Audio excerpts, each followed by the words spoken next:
자, 제가 이번에 가지고 온 종목은 셀트리온 제약을 가지고 왔습니다.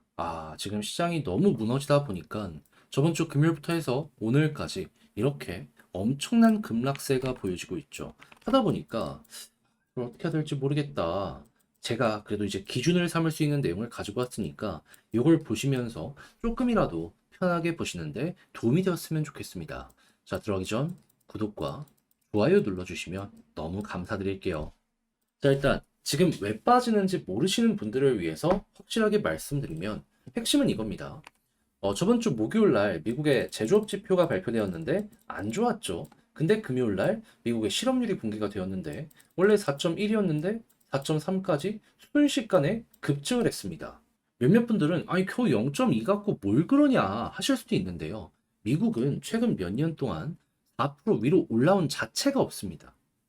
그 자동차 파업 때문에 엄청난 사람들이 일을 못했을 때에도 맥시멈이 3.9였어요. 그리고 나서도 어느 정도 해결되니까 막 3.7, 3.8 거의 완전 고용에 가까운 상황을 유지를 했었다라는 것이죠. 그런데 이렇게 순식간에 급등을 하면 사람들이 생각할 수 있는 건 뭘까요?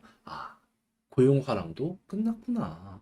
미국 경기 피크 찍고 이제 떨어질 일만 남았구나. 걱정이 커지는 겁니다. 하다 보니까는 이에 대한 부분이 현재 어느 정도 반영이 되면서 하락에 큰 영향을 주게 된 것이다라고 보시면 될 것 같아요. 그래서 이게 지금 조정의 가장 근본적인 이유라고 생각하시면 되는데, 근데 저는 개인적으로 이게 안 좋은 건 맞거든요. 근데 일시적일 가능성도 높다라고 생각을 합니다. 왜 그러냐면, 만약에 현재 물가가 여전히 잡히지 않은 상황이라면 심각하다라고 생각을 했을 거거든요. 근데 지금 물가 지표를 보시면 아시겠지만은 CPI, PPI 저번 달 계속 잡히는 모습 보여주게 되었고요. 그리고 물가의 핵심 요소 중에 하나가 에너지, 식품 다음이 인건비거든요. 근데 이렇게 실업률이 높아지면 인건비 상승률이 줄어들게 될 거 아니에요. 그럼 이미 어느 정도 잡힌 상황에서 그 잡히는 게 가속도가 붙을 것이고, 그리고 3회 법칙이라고 해서 경기 침체 이 언저리 부분을 알 수가 있는 요 법칙이 있는데, 요걸 딱 생각했을 때 그냥 예를 들어서 기준이 1이라고 하면은 한 1.2 요거밖에 얼마 차이 안 나는 모습 보여주고 있는 것도 확인할 수 있어가지고, 유동성을 풀면은 결국 약간 이게 완화가 되면서 경기가 조금 더 살아나는 모습이 보여지게 될 거 아니에요. 그러면 침체가 아니라 그냥 딱 적당한 수준 골디락스 이걸 유지하게 하는 이 모습이 보여지지 않을까. 한마디로 금리 나면은 이거 좀 안 좋은 모습이 보여지게 된다라고 하더라도 결국에 회복 좀 하지 않겠냐라고 말씀을 드릴 수가 있다라는 겁니다. 왜냐하면 코로나 때도 결국 돈 푸니까 증시가 먼저 선반영되면서 올라갔잖아요. 실물 경제는 나중에 좀 반영이 많이 됐다라고 하더라도 금융시장은 돈 풀자마자 바로 반응 많이 하곤 했었습니다. 근데 우리는 주식 보고 있는 거면 금융시장이잖아요. 그럼 핵심은 이거라는 거죠. 유동성이 커지면 이 성장주에 가장 큰 영향을 줍니다. 그렇다는 얘기는 뭐다? 반등이 만약에 나온다라고 했을 때 돈 풀리면 가장 먼저 올라갈 수 있는 이러한 섹터는 이 셀트리온 제약이 가지고 있는 요쪽이다. 그래가지고 계속해서 이제 미국 쪽에서 이전부터 나왔던 내용이 뭐냐면 첫 금리 인하가 되었을 때 가장 크게 파급력이 클 거고 그 다음부터는 차근차근. 자, 그랬을 때 지금 시장은 일정을 어떻게 보고 있는지를 살펴보도록 하면요. 9월달 현재 금리가 5.5거든요. 0%. 그렇다는 얘기는 지금 거의 100% 금리 인하는 거의 확실시 되고 있네. 자, 그런데 25bp가 이거고 이게 50bp거든요. 근데 50bp에 대한 확률이 91.5%까지 올라서게 되었습니다. 그럼 사실상 이제 첫 번째 금리 인하 여기에서부터 속도를 낼 수가 있다라는 게 이렇게 보여지게 된다라는 거죠. 그런데 9월만 그럴까요? 11월도 봤더니 금리 인하 확률 엄청 높네. 그리고 12월도 봤더니 완벽한. 그러면 이 순서를 보면서 우리가 생각할 수 있는 건 뭘까요?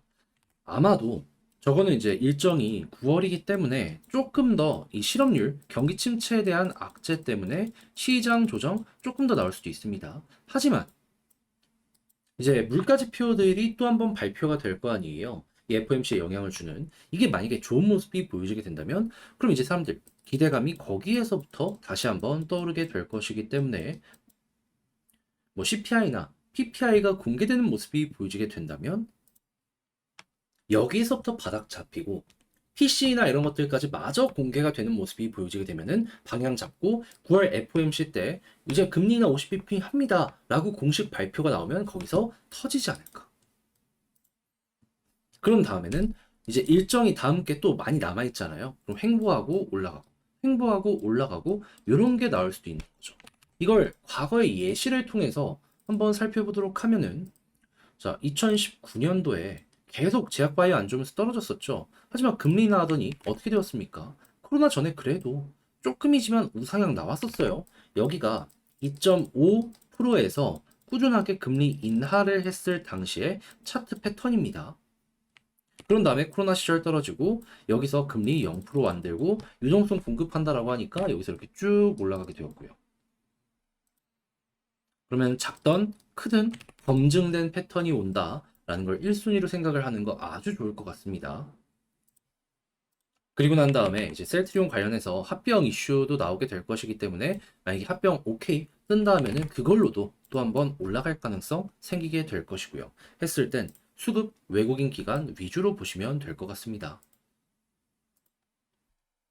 자, 그러면 지금 본 걸 바탕으로 글로 쓰면서 총정리 영상을 맞춰보도록 하자면, 일단 첫 번째 나오는 뉴스를 봤을 때 미국의 경기 침체 이슈 때문에 현재 쭉 빠지는 거다. 하지만 이게 물가 둔화에는 속도를 줄 것이기 때문에 요것 때문에 금리 인하가 굉장히 가파르게 지금 예상처럼 진행되게 된다면은 이때마다 역사적으로 항상 올라가는 모습이 보여지곤 했었기 때문에 이번에도 관련 부분으로 인한 우상향 생각을 해보기 좋을 것 같다 했을 때 연말까지 계속 안 쉬고 금리 인하에 대한 예고들이 보여지고 있기 때문에 이게 만약에 이어지게 된다면 이 역시 우리가 연말까지 끌고 가기 위한 좋은 근거가 되어주게 될 것이다. 했을 때 꼭 봐야 되는 건 앞으로 8월 달에 발표될 CPI, PPI, 그리고 PCE 요거 날짜 맞춰가지고 예상치 그대로 나오거나 아니면 조금 더 괜찮은 모습이 보여지게 되면은 요때 기대감으로 인한 본격 선반영 바닥이 잡힌다라는 마인드로 요거 이제 그대로 한번 끌고 가보시면 괜찮을 것 같습니다. 자, 그런 다음에 이제 성향에 맞춰서 올라가기 시작하면은 난 짧게 먹을란다 하면은 첫 금리 인하만 먹고 나오는 거고 난 조금 더 끌고 가겠다 하면은 금리 인하 계속 될 때까지는 한번 끌어보는 것도 괜찮은 거죠.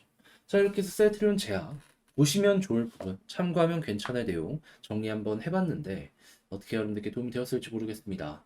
지금 이렇게 빠지다 보니까 솔직히 제정신으로 보기 쉽지 않을 거예요. 이해합니다.